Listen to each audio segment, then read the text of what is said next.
Yeah, just give me all of the respect. I use your reverence as a reward. They know that I got the power and they looking at me like the source.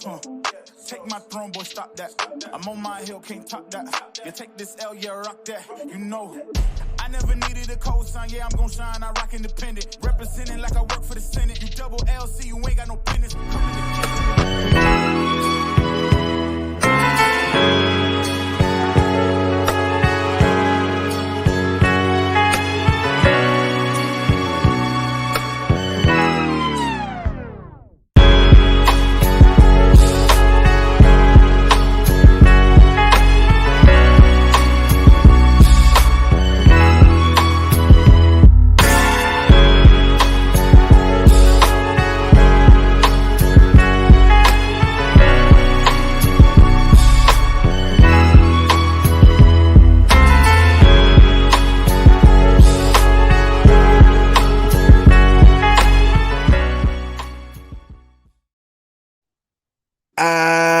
What it do, Nick Universe? What it do, Nick Universe? What it do? KOD Nation, stand up. And all you DJs, wake up and get your coffee. It's your guy Hector, and you know me. And I'm chilling with my bro, my man Phil Portito. Phil up, what it do, baby? Chilling, bro. Like trying to get this week off right. You know, like one of my favorite movies back in the day was Office Space. Yes. Yeah, rep that New York. So Office Space used to be like one of my favorite movies back in the day, and it always had that like whole thing, the case of the Mondays. You know, they got that annoying dude that's like, oh, you got the case of the Mondays. That's how Mondays can be. So I'm trying to shake that off, start off right with the show, Same. and kind of just enjoy the day, shake off the Monday, and just go into this talking about our Knicks and salute to the people in the chat. I see you already there. Thank you guys so much for the support. So we're excited to kick in. This week is crazy, bro. This week is crazy for the Morning Brew, and I'm looking forward to it for sure. Oh yeah, it definitely is crazy. Let's shout out the chat as we go through. Let's do the roll call in the morning. My man SK the Smoking Nick, who, if you don't know, he is a staple to the show. He's not a guest. Yep. He is a staple over here at the Knicks Morning Brew. My guys at the VSN basketball station, what it do? Trippy OG is in the building. And of course, the troll of all trolls, Delano Still Jr. And if you see right now, it's myself and my bro Phil, because Jiggaman, he had some family matters that he had to take care of. He had to be a big father. So shout out to our bro Jiggaman who couldn't be here. G Money is in the chat. G Money, what it do? Shy Legacy, my brother is in the building. Shy, hope all is well. Hope the family is good. But yeah, we are here on this Monday. Like Fabulous Phil was saying, we got to shake off the Monday blues. But a good way to shake off the Monday blues is knowing that your team has won 4 in a row. The winning streak is back. We won 8, we lost 5 in a row, and now we're back on to 4 in a row. Phil, what's your take on this 4-game winning streak? And we got the Milwaukee Bucks tonight. So let's try to do a deep dive into it all, baby. Yeah, so honestly, I think that yes, you are, Jake. I think in this 4-game win streak, I'm more excited about this 4-game win streak than I was the 8-game win streak. And the reason being is because there's a lot of things that I've seen in this 4 games that makes me more excited than what I saw in 8. In these 4 games, we've seen a consistent, level-headed, wise decision-making Julius Randle. And yes, get that man his props. That is money for us right now. Whether you want to trade him, whether you want to keep him, I don't really give a crap. This man is playing good ball, and he's being reliable for us emotionally and on the court. We got Brunson back, and Brunson has showed we finally have the point guard that we always wanted. Yes. But we have not had a point guard like this in forever. Grimes is into his vibe. Like the fact that a lot of people don't even realize that Grimes had 16 points in the last game just shows that he is a silent assassin. He can come in, he can play his part, he can give us the buckets that we need and just keep going. He doesn't need to be the look at me kind of player, which is crazy, to see him do that. We're seeing good things from Deuce. Deuce is starting to hit threes. We're starting to see a quickly that's being able to play both sides of the ball again. That was my big Mm-hmm. gripe in the beginning was, okay, now he's defensive minded, but where the heck did his offense go? Now Mm-hmm. he's showing both of those again. So we're seeing good things. Like we even cannot deny that Fournier had some clutch moments in that last game, defensively and offensively. Like Mm-hmm. Fournier came through for us, and to be able to have an extra pair of legs right now for our exhausted rotation was huge. So what I've seen in these last 4 games is promising. Is it, oh, we're going to win a championship? No. Is it, we have the pieces that we need to start building around? Yes, and that makes me excited to watch the games. Like that last one was exciting to watch. That to me was the best win of our season. That game against Houston was our best win. 100%. And before I go down the chat, let me shout out my man Blood of the Panthers in the building. Blood of the My Panther, what man. it do? And Jonathan, yes, Jonathan is always here. My man Jonathan, what it do, baby? Salute, brother. Chris Joseph is in the building. And now, Son Delano still put in the chat that I want to bring up. He said the 8-game winning streak was conditional, which I had to agree with because you had teams that were missing certain players. This run feels more warranted to celebrate. Absolutely.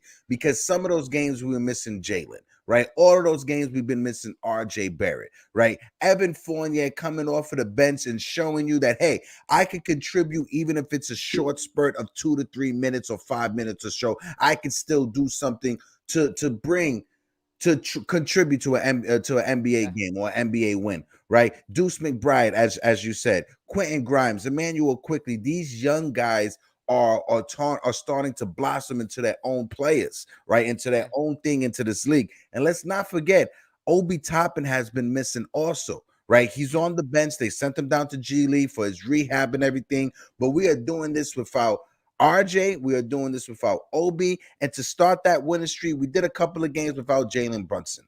Jalen is back. Like you said, Jalen is the point guard that we have been desperately needing in this franchise for years and years and years. And we have it with Jalen Brunson, right? Knicks fans, go out there. Do it again. If you have to make another Gmail or email account, go and do it again. Make sure you vote both Julius Randle and Jalen Brunson to that All-Star game, right? You guys wanted to trade Julius Randle this offseason to Utah? Do it properly. Send him to Utah via the All-Star game, right? Because he deserves it, right? He's literally averaging over 30 points and over 10 rebounds in the past month.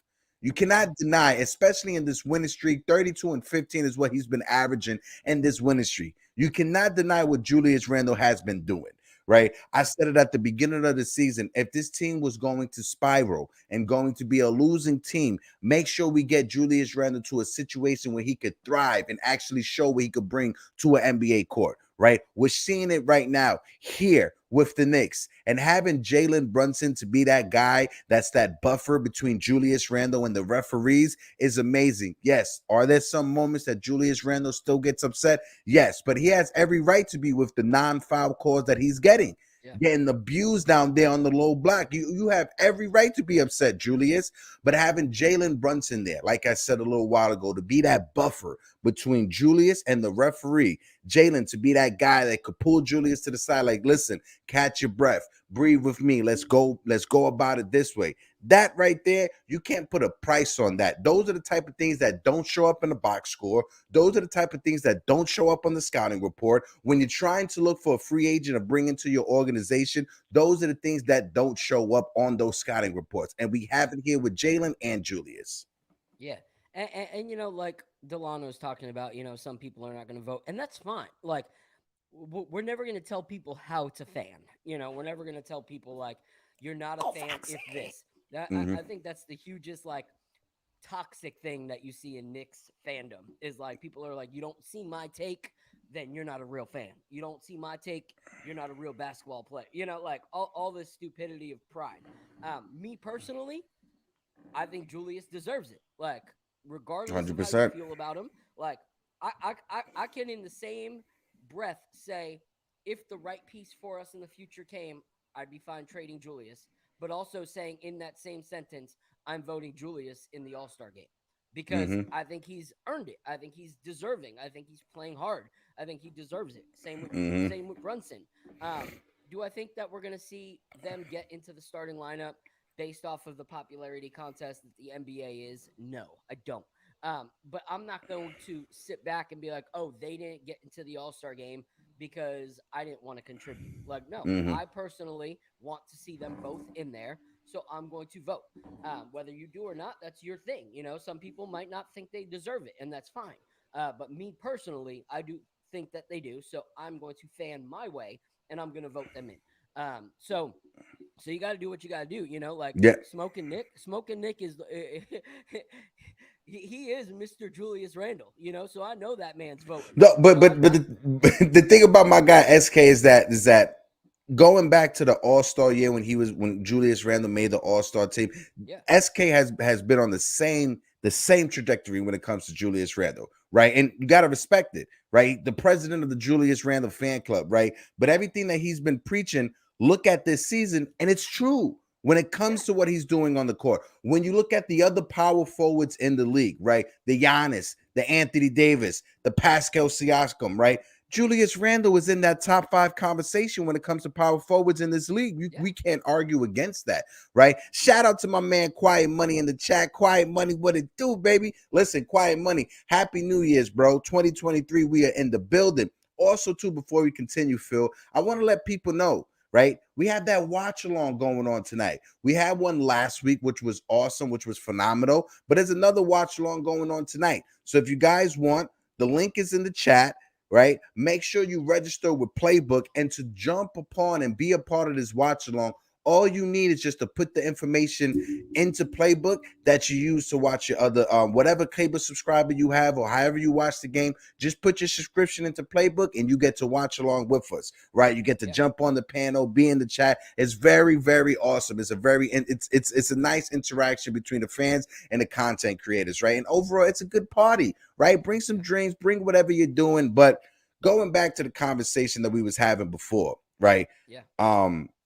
He's definitely going to make the All-Star game, whether that's being a reserve, whether that's being voted in by the fans or voted in by the coaches, right? I can see both Jalen Brunson and Julius Randle being rewarded by the coaches and being voted to the All-Star game, right? Uncle Foxy is in the building. Stephen Fox, what it do? Stephen Fox, he put out there, Knicks fans would rather vote for D Rose than they would for Julius Randle. And that's a big shake in my head because it's true.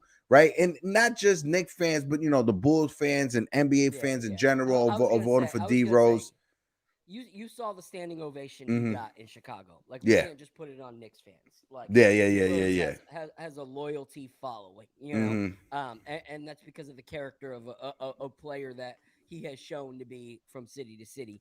Eric Wallace, what it do? But the two things I'll say is, first, when it comes to the watch party, guys, do us a favor, retweet it. Share it on Instagram. Like, we are trying to create a space where it's safe to be a fan no matter what side you're on. Where we're not debating, we're not fighting, we're enjoying watching the game together, we're building community, we're sharing thoughts, we're hearing, what you guys really, really think about our team. Because whether you think we're thriving or you think that we're, failing, that's important to us, because honestly, I think the best fans come when they have open ears and they're able to see both sides of the coin, and it broadens your horizons. And when it comes to Julius Randle, like what I'm hoping for, and Smoking Nick, I need you to hit up your boy on your cell phone, let him know this is my thoughts. I want to see Julius get into the All-Star game and it not be like the last All-Star game. Because if you look at the last All-Star game, he was kind of excluded from everything. Yeah, it's like no one wanted to pass him the ball. Yeah, it was like Julius Randle was not even there. So I want to see a Julius Randle that's out there smiling with everybody, having fun, getting dunks, getting alley-oops.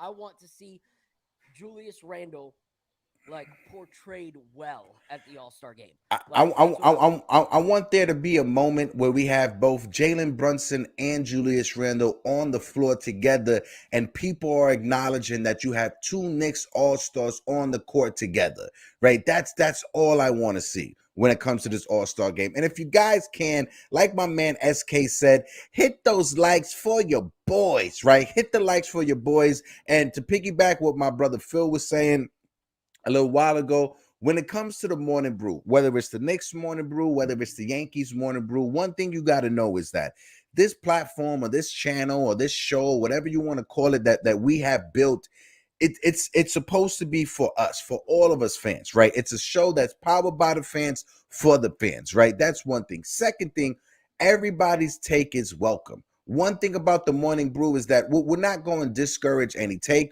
We're not going to make fun of any take. We will have the conversation about your take, but every take is welcome. If you guys watch me on the Yankees morning brew, one thing you know is that I welcome every Yankee fan, right, to slay their piece and to say what they want off their chest, right? I want that to be the same thing over here for the Knicks, right? If you're a Knicks fan and you got a take that you want to get off your chest, you could always come to the morning brew and get it off your chest no matter what it is. Now, if it's a blasphemous take, you will hear it from the chat, and you will hear it from myself, from Phil, and from Jiggaman also. But one thing you got to know is you're always welcome here to give your take. Shout out my man DSJ. He said Brunson will end up an all-star snub. Trae Young isn't having a good season and somehow still will get the votes. LaMelo Ball missed significant time and will probably get voted in. By the fans, maybe DSJ, but that's why I say Jalen, Brunson, and I think Julius Randle will both get voted in by the coaches, respectively, right? Yeah, and I agree. I don't see, like we've said very clearly on past episodes. Mm-hmm. No one else is voting for the Knicks players. Like, that's just, the Knicks are a very hated team all across the country. Like, it's just what it is. People love to hate New York. It doesn't matter.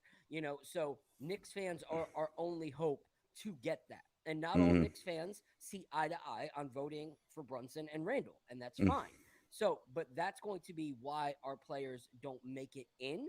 But that does not mean that their play will be ignored by the league, because facts are facts. Facts. I'm banking on, if we don't get there, seeing at least one, if not both of them, like on the reserves for the All-Star game. That's what I'm hoping. So but we'll see. And to what Hector's point was, your takes are always welcome. And even if we disagree with them, we're going to disagree with respect. Like, that's what we strive for here. Collectively. That's what we do. Exactly. And so, one thing that someone that I used to know back in the day used to say, and I still bank on this, even though I don't rock with that person. But what they said was true, was there's two ways of saying something, and it's all about how you deliver it. It's not about, what you're saying, but it's how you deliver it. And he was talking about how if someone brings out a piece of steak, but it's on a trash can lid, it doesn't matter how delicious that steak looks. It's no longer appealing. I may still eat the steak, though. I may still eat it. You a little crazy. Like, you would dust off the bugs and the fungus and all that stuff. I mean, kiss of the God, like our grandma always told us, right? I ain't trying to die. Like, I had a 10-second rule. Hector reminds me of the one that had like a 60-second rule. That was just only on the floor for 59 seconds. I'm good. But, like, as opposed to them bringing out a piece of chicken on a white, clear plate, the steak is my favorite kind of meal. But I'm not going to dive into that because of how it was brought out. So I think Knicks fans need to stop, because a lot of takes are getting ignored because of the way you bring it out. The way you deliver it is just not appealing. It's not respectful. So that's pretty much it. No problem. Phil, I'm raising your Check. volume in the back room, so we all good. Okay. Just so everybody know, we got a little program update, right? This Wednesday, we got a little special guest, Bill Pito himself. Yes, Bill Pito from MSG will be on in the morning with your boys Phil, Jigga, and Hector for the Knicks Morning Brew. Before we continue, let's just take a quick little commercial break, and we'll be right back. Real quick.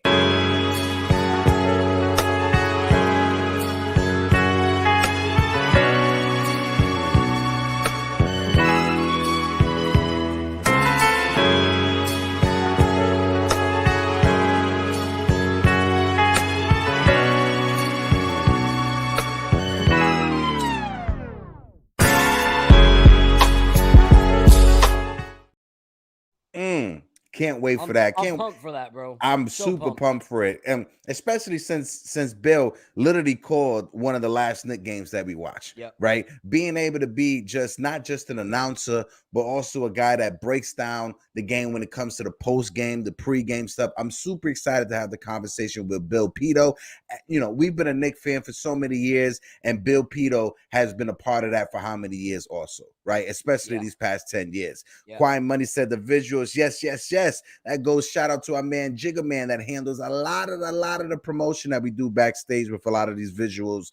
I couldn't do that all by myself. Phil couldn't do that. We all do things collectively. Phil has something that he does good. I have something that I do good, and Jiggaman as well. This is a team over here. This is a team effort. Yep. And on top of Wednesday, also on Friday, we don't have the visual for it yet, but this is a week that we're ecstatic about. You know, two of our friends who are very, very heavily involved in Knicks Twitter, Smooth and Cassius of the Players Club, will be joining us as well. So it's a stacked week of being able to chop it up with people that are like-minded in their fandom, in their support for the Knicks. And so we're really looking forward to connecting. You know, Smooth and Cassius have been nothing but loving and accepting to the Knicks Morning Brew in Knicks Twitter world. You know, like Twitter's not really my jam, but for the sake of the show, you know, I'm engulfed in it. And those guys welcomed with open arms, and we want to do the same with them on the show on Friday. So please be retweeting these, you know, posts about what we're doing. Be sending people over to the channel. If you think people would enjoy the show as much as you do, let's get them here. We want to build this community and continue to grow as a Knicks family. So I'm looking forward to this week for sure. 100%. And Stephen Fox says, ask Bill, does Han really think he can beat Wally one-on-one? 100%. 100%. I'm definitely going to ask him that, right? Because I got my money on Han.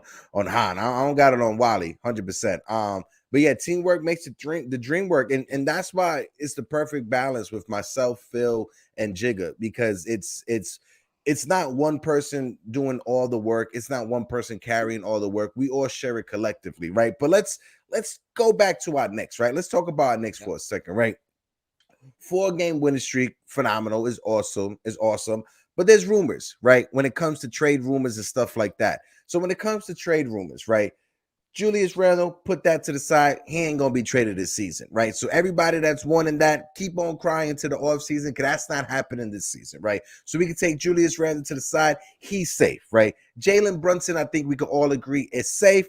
RJ Barrett is safe as well, right? Mitchell Robinson, we could say is safe as well, right? Now, depending on the player that we could possibly get back in return, Quentin Grimes' spot in the starting rotation may not be safe, right? It all depends on that player we get back.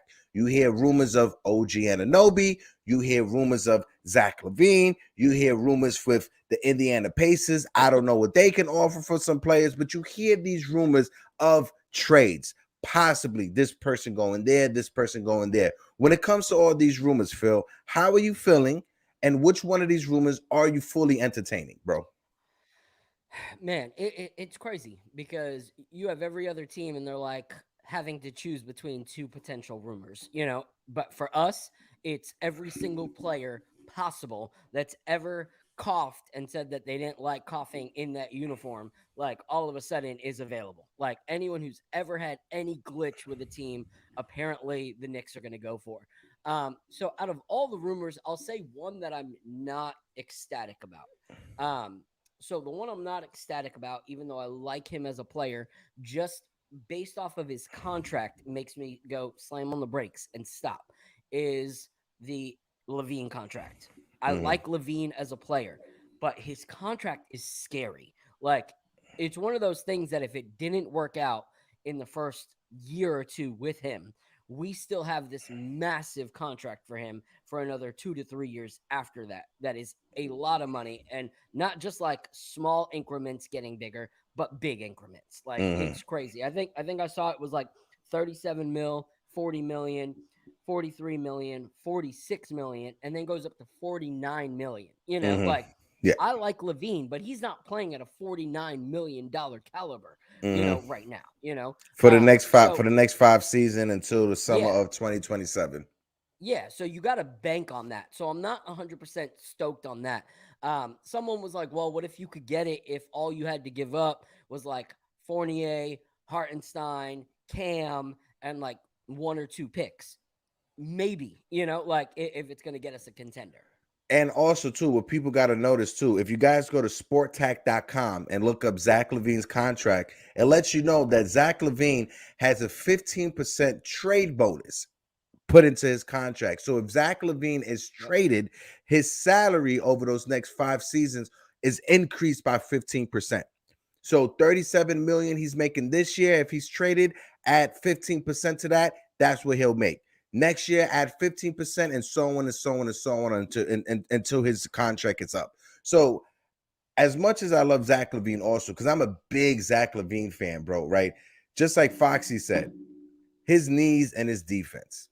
That right there is what makes me pump the brakes. Because if we're looking for pieces, right? We got Jalen, we got Julius, we got RJ Barrett. We don't need a guy in Zach LaVine who is ball dominant, who needs the ball in his hand, right? To actually be an impact on the court. We don't need that from that. We need a player that could just easily smooth into that transition, smooth into that role, that doesn't need the ball to be impactful, right? That's why Mikal Bridges would be a good option if we were able to get him, but I don't think we'll be able to get him. But that's the type of player we need, not someone who's already solidified as an all-star, who's solidified as an alpha on the team that they're coming from, to slide into that fourth option on our team. That's what we don't need. Yeah. And so when it comes to the two players that I would really, really love to consider, if we're going off the bench, like if we're pulling from the bench, someone just talked about Gary Trent was just announced as a possibility. Would definitely take Gary Trent. Toronto's gonna blow it up. They definitely got to blow it up. Mm-hmm. They're gonna blow it up. So I would take him off the bench.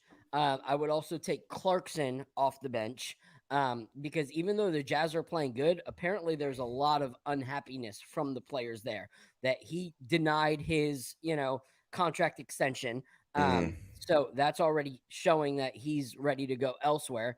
But if we're going based off of someone that could start and then Grimes run the second unit, I'm aiming high and I'm going for Scotty Barnes. I'm going for Scotty Barnes. I love Scotty, but I don't think Toronto. I think Toronto, if they're going to blow it up, they're going to rebuild with Scotty Barnes, OG Anunoby, and maybe a couple of other pieces. But I can see Pascal Siakam probably being traded, Fred VanVleet probably being traded. The reason why I say they will hold on to OG and to Scotty Barnes is they're both cheap. Right. If you look at OG's deal, it's a very team-friendly deal, 17, 18 mil, 19 mil for the next few seasons. So it's a very team-friendly deal. But when it comes to the rest of that core, Pascal Siakam, 37, 39 million. Is he worth that? I don't know. I don't think the Raptors value him that as much. Nick Nurse, he's a phenomenal coach, right? But he's more of a player's coach than of a coach that actually comes up with schemes and defensive metrics and stuff like that. He's more of a team coach, like I said, a player's coach. But they're definitely going to blow it up. I just want to point out one question in the chat because they asked it multiple times. Our man Jonathan, shout out to Jonathan in the chat. I apologize for not getting to this earlier when you put it in there. But he said, do you think Cam Reddish will get traded? Absolutely. Absolutely. 100%. The same way I know that the sun comes up and the sun goes down, I know for a fact Cameron Reddish will be traded before that trade deadline. And it's upsetting because the type of profile Cam Reddish has is the type of player that we need. Someone who has long arms, someone who is 6'8", 6'9", someone who could shoot the ball, someone who if he's engaged, could be engaged defensively, right? That's what we need. But for some reason, it's not Cam Reddish, even though Cam Reddish's profile is the type of player we're looking for and the type of player we need. It's not him. And it's weird to me that we have that type of player on the bench, the type of player we need, but for some reason, we're not trying to get it out of him. Yeah. So he's going to go somewhere else. One thing that says it is like, if you have a coach that everyone thinks is on the hot seat because he's not winning, in that 5-game period, and he still refuses to put in Cam Reddish, that's your answer. That's your answer that even at the risk of his job, it wasn't worth, bringing in Cam Reddish for Coach Thibodeau. And it's all over, and it's true. This team, a lot of teams build around a player. We seem to build around our coach. Like our front office seems to build around Thibodeau. And so as long as Thibodeau has to say, Cam Reddish is gone. But let's say the Raptors do blow it up. Like, who would you be willing to snag from that is available? Because I honestly, I would easily add Pascal Siakam to the rotation. Easily. Like that's the kind of player, like, we saw what he can do. Like, No, we but saw but what he for the can do. money that he's making, though, that's my issue. For the money that he's making, 37, going to be 39 million next season. Is that the type of contract you want on our books, especially if they're not going to be the number one option? If they're going to be behind Julius Randle and Jalen Brunson, do we want to pay 37, 39 million for a third option? See, I don't know if he would be that third option. Like, I think that, like, at 37 mil, and you're adding, 15, 16 points per game more than what Mitch would do in his peak, which is like a 10-point game. I would easily play small ball, in starting rotation and have Siakam, Randle, Brunson, and then like Sims off the bench, when we need someone big to come in. But there's not a lot of teams that you have to always have a actual authentic big man. You got the Bucks, you got the 76ers, but that's pretty much it when it comes to like needing a for sure giant of a big man to be playing. So I don't know, man. No, I see your point. And it's a point that could be entertained. But for me, Mitchell Robinson, that's our starting center, right? When it comes to Mitchell Robinson, what we need for Mitch is just defense, right? The reason why the Knicks are the best offensive rebounding team in the league is because of Mitchell Robinson. You don't get that from Julius Randle. You don't get that from Pascal Siakam. You get that from Mitchell Robinson, right? It is known, like Steven Adams then came out and said he is the best offensive rebounder in the league. How many times we get second chance opportunities, third chance opportunities, fourth chance opportunities, and it's all from Mitchell Robinson. The times that Mitchell Robinson was out and we missed Mr. Robinson in games, how badly did that impact us? Tremendously, especially with Isaiah Hartenstein getting bullied by every other starting center in the league. Right. It hurt us tremendously. Right. So I do like the conversation of adding a Pascal Siakam, but I just think the Knicks, they just like the toughness of Julius Randle over Siakam. Julius Randle is cheaper than Siakam. Siakam is going to cost you more pieces. And like I said, his contract is not the prettiest contract in the NBA. So if you're a team that you're able to get the best out of Pascal Siakam, go ahead. Trade and get the best out of Pascal Siakam. But if you're a team that trade for Pascal Siakam and he's not happy and he's not in the right mood and he doesn't have the right pieces around him, it's going to be a dumpster fire and a circus show. Because look what happened last year. How many times did Nick Nurse sit Pascal Siakam because they got into it? It was a few times Pascal Siakam didn't play because the coach deciding to bench him. Right. So that's what you want to avoid. You don't want to have someone to bring someone in that's going to mess up with the chemistry, in my opinion. Yeah, and what's crazy though is, like, we talk about how great Nick Nurse is of a coach, because of what he's done, but you look at the dysfunction in the team right now. You freaking had Scotty Barnes and Thaddeus Young pretty much going after each other, like in each other's faces, on national television, like, and so I think there's a lot going on there. I don't know who stays, who goes. But same question to you that you asked me. What player are you actually going for? Yeah. Yeah, and it's like I said, it's gonna have to be a player that's going to be a role player, right? So let's talk about this, because I brought this up before he got injured, and I was called a hater, right? So I'm sorry to bring this up, Phil, but I said it. Obi Toppin is the odd man out when it comes to this roster. he is the odd man out, right? He is playing behind Julius Randle. He doesn't have the mobility to be a small forward. He doesn't have what this coach what this coach wants in his players and his defensive-minded players. He does play team defense, right? But when it comes to the one-on-one defense, he gets burnt sometimes, right? And that's not what Tom Thibodeau wants from his players. He doesn't want players that are going to get burnt on the defensive side of the game. That's why I'm just thinking that Obi Toppin is the odd man out when it comes to these trades. Hopefully he's not traded and we could use him as a solid backup to Julius Randle, but I just don't see it. One, every day we keep him on the bench, his value goes down, right? So every day that he's on this team, his trade value goes down. So I really think that if we could find the right situation to send him to a spot where he could start and get the best out of him, like I was saying for Julius early on in the year, if we're going to lose, let's trade Julius to get him out of this circus situation so he can actually be an NBA player. It's the same thing I'm saying for Obi Toppin, right? We need to get him in a situation where he's going to be able to start and fully develop. So send him to OKC, send him to Indiana, but I just don't think it's going to work out here with the Knicks. See, I don't know, man. I was watching a reel earlier that showed because the game's happening tonight against the Bucks. And he'll be back tonight apparently. It was last season, Obi Toppin versus the Bucks, and he had this electrifying like dribble past people, like straight up fierce dunk over everybody. Like it was absolutely gorgeous. And if we allowed him to be that kind of player again, like he would be crucial for our team. Like the problem is not that he doesn't fit our team. It's that our coach has turned him into a player that is opposite of what we need. Like we need him to be one. Same thing quickly. Quickly was an either-or player in the beginning of the season. He was all defense, no offense. We needed his offense. Now those are both back, and it's like, no, let's no longer trade Quick. Like, he's coming through. Like, let's keep him. Same with Obi.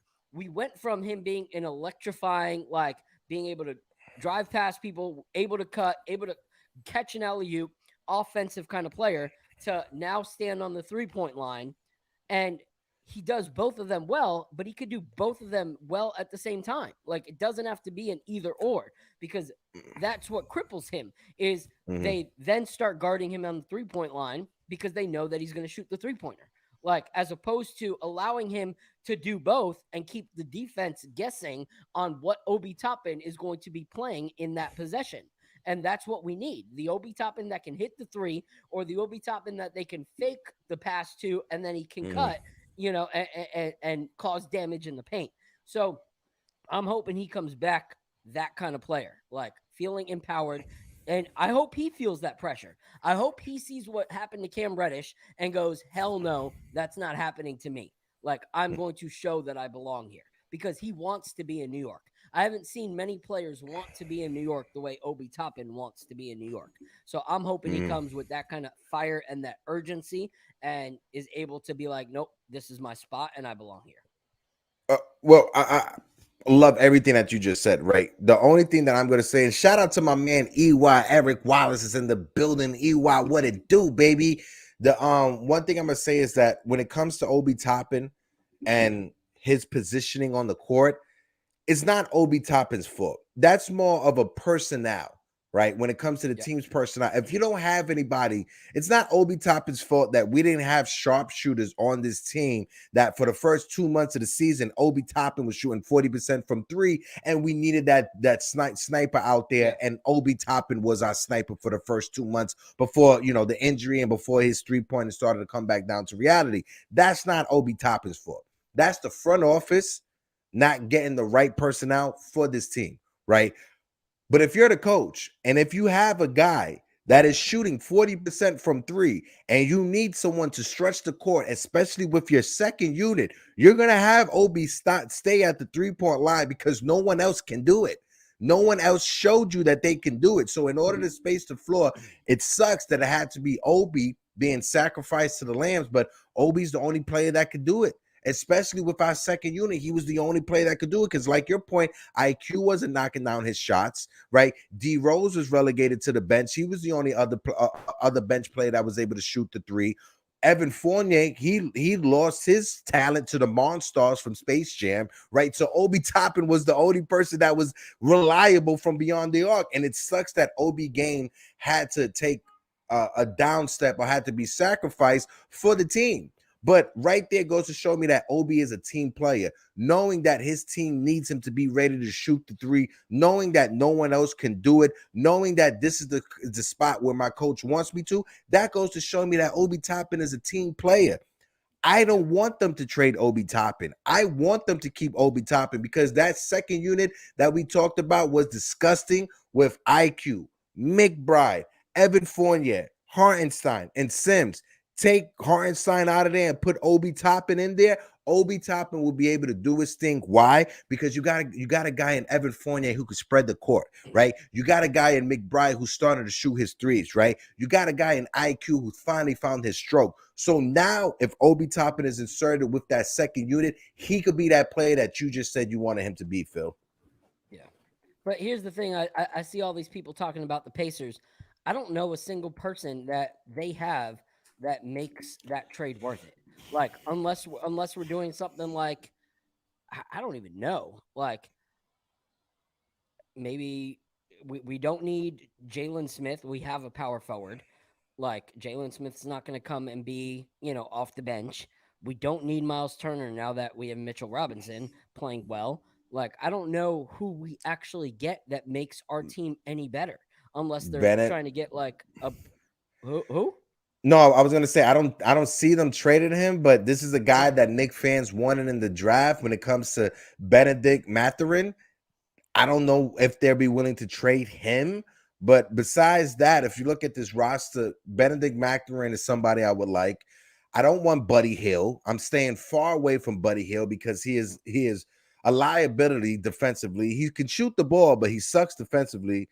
Chris Duarte, maybe, but done anything. I was just about to say he hasn't done anything. He hasn't lived up to the hype. Aaron Naismith, but no, because that would just be a power forward swap. I don't see why they would do that. I don't. Yeah.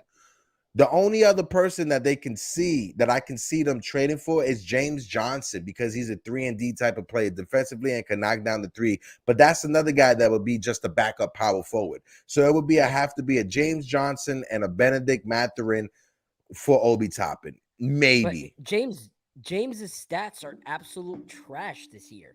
Like, I think it's like 1.7, points per game. Like, he's not doing anything with Indiana. Like, that would be such a poor move. We're not getting anything great in him. That would be a waste of a trade.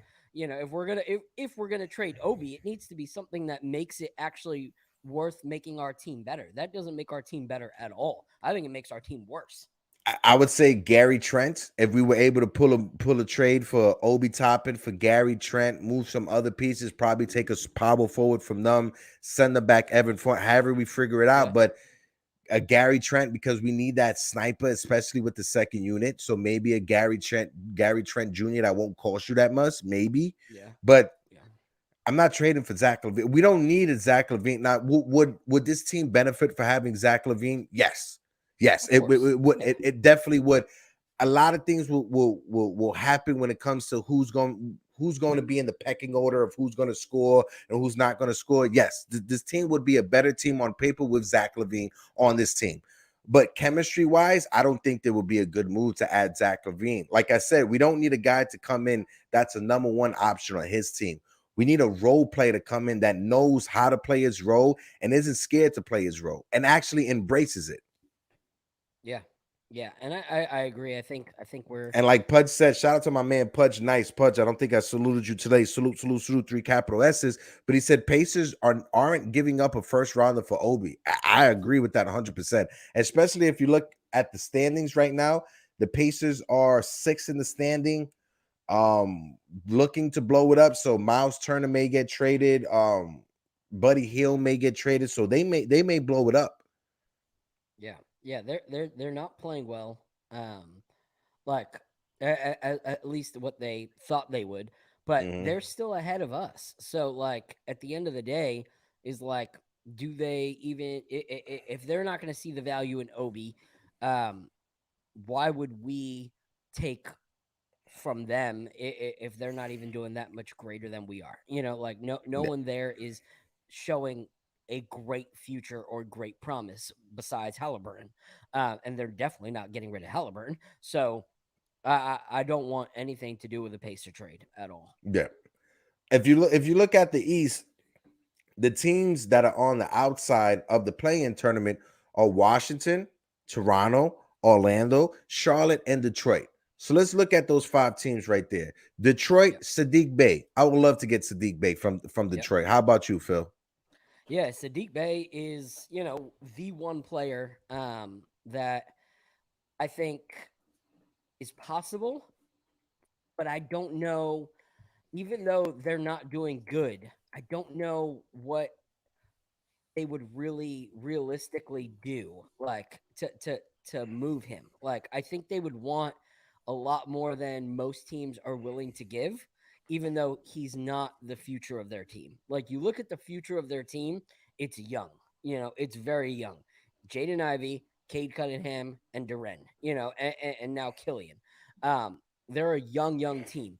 I think this is one of those moves where they will want to add a veteran and not a young player. I think they're going to do the opposite, of what a lot of teams are doing, because the veteran that they have is Bojan, but he's not really the kind of veteran that you build around. Yeah, he's not a leader veteran. Yeah, like I could see something like a Zach LaVine going to a team like that, and making an impact, where he helps the young guys get to where they want to go in competing, because they're all great athletes, they're all great players, but they don't have any veteran experience to really help them figure out how to win. And so I could see them getting rid of him, but I don't know what they would really value him at. I think for him, that's a weird one for me, is to really know, like, are they going to want a lot in return for Saddiq Bey? Like, how long is his contract? All that stuff. Yeah. And when you look at the West, the teams that are on the outside looking in, it's the Lakers, Utah, OKC, San Antonio, and Houston. The one team, put the Lakers to the side, but the one team beside is Utah, Jordan Clarkson. Yeah. Jordan, if we're gonna have anything happen, Jordan Clarkson and IQ being in control of that second unit coming off of the bench, woo, that'd be lethal right there. But then it's like, what's it gonna take what's it gonna cost you to get a Jordan Clarkson, right? Because Danny Ainge can't stand that man, right? But he's a phenomenal GM, right? He's not just going to trade him to the Knicks just to help us out. We saw that with the Donovan Mitchell trade, how he tried to fleece us and Donovan went over to Cleveland, right? So we understand that Danny Ainge doesn't want to work well with the Knicks. So what's it going to take to get Jordan Clarkson? That may be out of the realm of possibility because of who the GM is. Yeah. And honestly, like, if they are going to blow it up, like, I don't care what people say. I think we kind of missed on not going after Markkanen in past times, because he is having a ridiculous season. Like, that boy is 24.5 points, 8.3 rebounds, 53% shooting. Like, he is having a great season. Like, I would seriously, for Clarkson and him, I would do a Hartenstein, Cam, if I needed to throw in Obi and picks. For Markkanen and Clarkson? Yeah. Oh, but that's the thing. If I'm Danny Ainge, why am I trading my power forward that I got in the trade that's killing it right now, averaging almost 20 points a game? Well, the thing about Markkanen is I think this is the last year of his season as contract as well.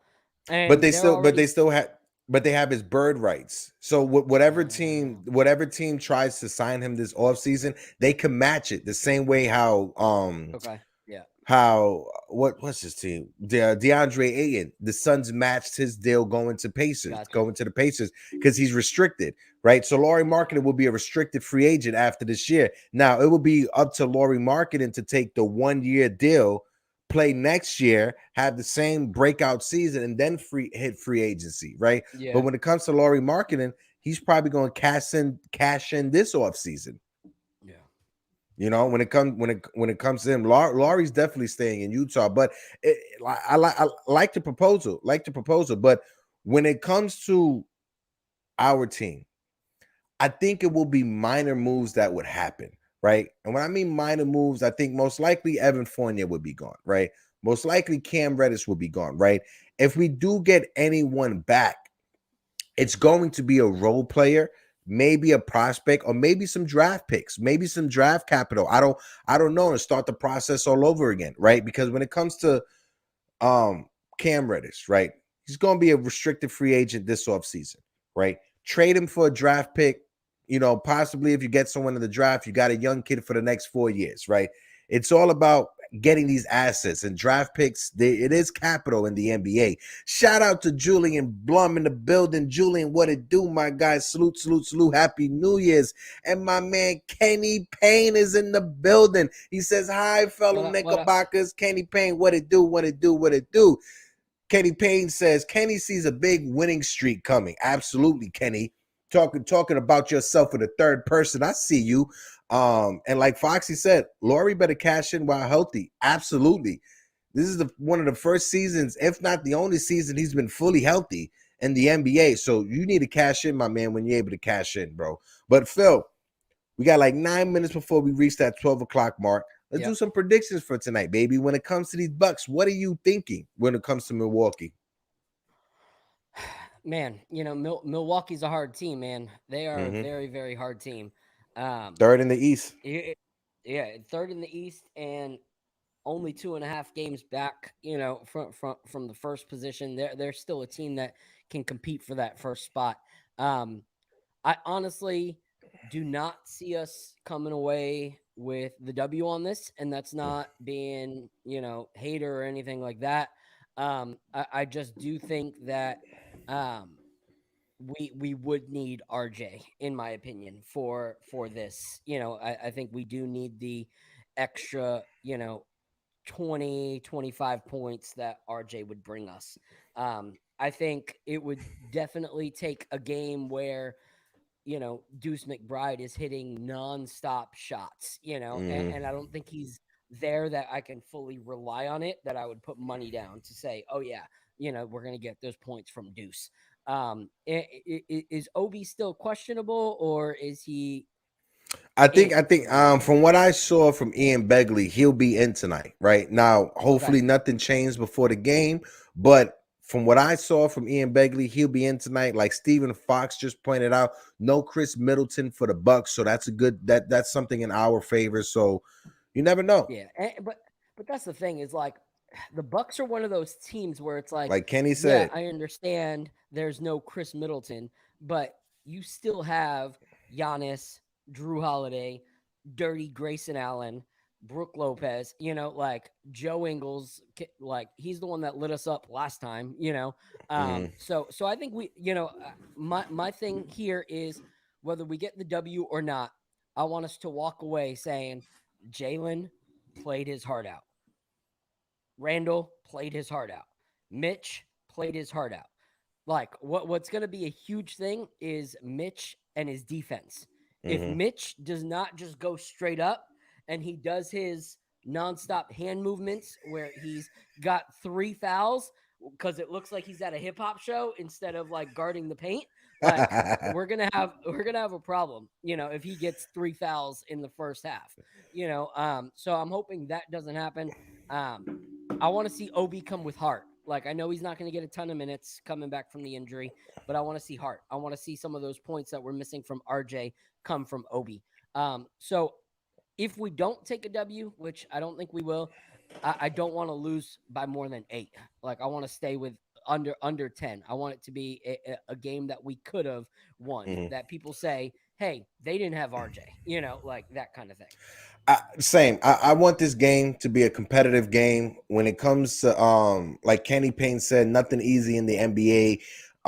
They didn't have Middleton the last time they beat us, like Kenny and Julian both pointed out. But like Pud said, the Bucks have been losing recently, right? They lost to the Raptors, who we just beat, right? So when it comes to it, anything can happen in the NBA, right? But for tonight, I just want us to be competitive. I don't want us to get blown out. I want this to come down to the wire. The same way how the Raptors played us tough coming down that end, I want the Knicks to play the Bucks tough coming down the end. That's what I want. I want Deuce McBride to be on top of Grayson Allen like a mosquito in the summertime. I want Deuce McBride to clamp down on Grayson Allen. I can't stand the man. I hope Deuce shuts him down. But like you said, let's see what happens tonight. Giannis is Giannis. We all know he's going to run up and down the court like he's a damn near buck himself or a deer himself. So he's a beast. We need to make sure we have that wall in front of him. Make sure you put that wall in front of Giannis.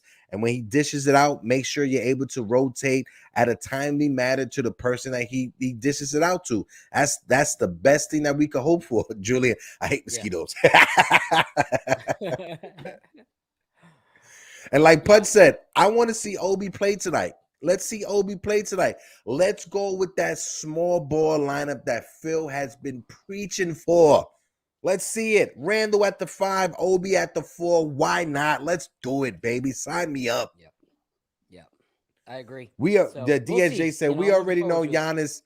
DSJ said we already know Giannis Antetokounmpo was going to get every foul call, especially against the Knicks. If you want to beat the Bucks, bring back Emmanuel Moody. I didn't read that last part till now.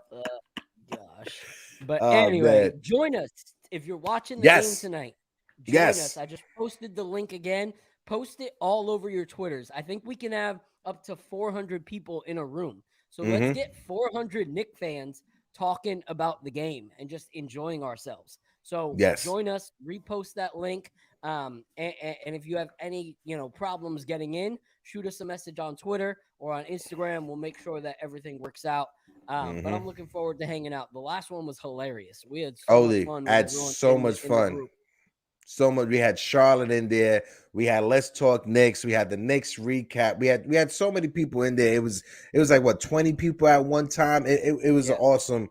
We had my man Ron from Still Knick Fans. We had Uncle Foxy show up, right? It was an awesome. It was an awesome. OG was in there. Trippy OG giving us the tour from inside of Madison Square Garden. DSJ was there in the chat. My man DSJ was there. But yeah, guys, make sure. If you go to watch the game tonight, right? And if you're free and if you don't got no plans, if you're not at work, pull up with the guys from the Knicks Morning Brew. Come and watch along with myself, with Phil, and my man Jiggaman Porto. What else you got better to do, huh? You gonna play Fortnite tonight? You gonna play Roblox? Huh? You ain't got nothing better to do. Come hang out with your boys. And if you guys can, hit those like buttons as well for the boys. We trying to get the likes up. So if you can't hit the likes up before we dip out. Phil, any last words for these beautiful people before we disembark on this journey? No, just stay tuned. We thank the faithful that are here week in and week out.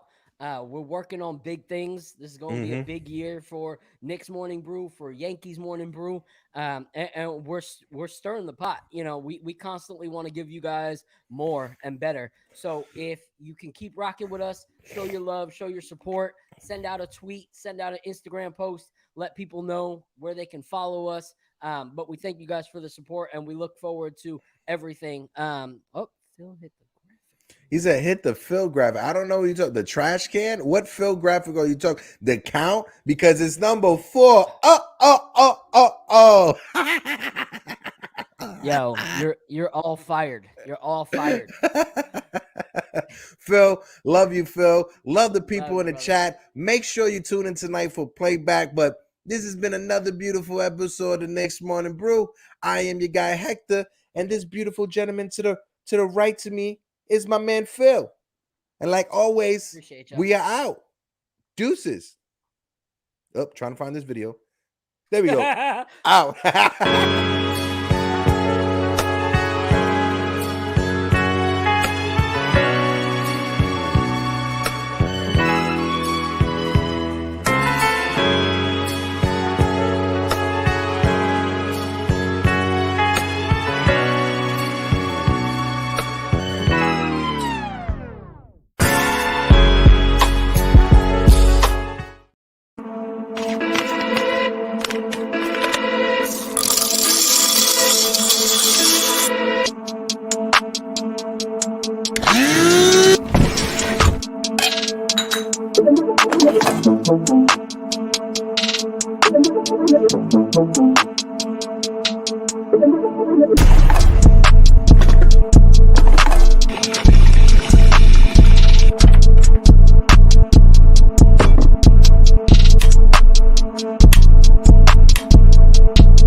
What it do, Nick Nation? What it do? KOD Universe, stand up. And all you DJs, wake up and get your coffee. I'ma slam on these goats like I'm John Starks. I'ma slam on these goats like I'm John Starks. I'ma slam on these goats like I'm John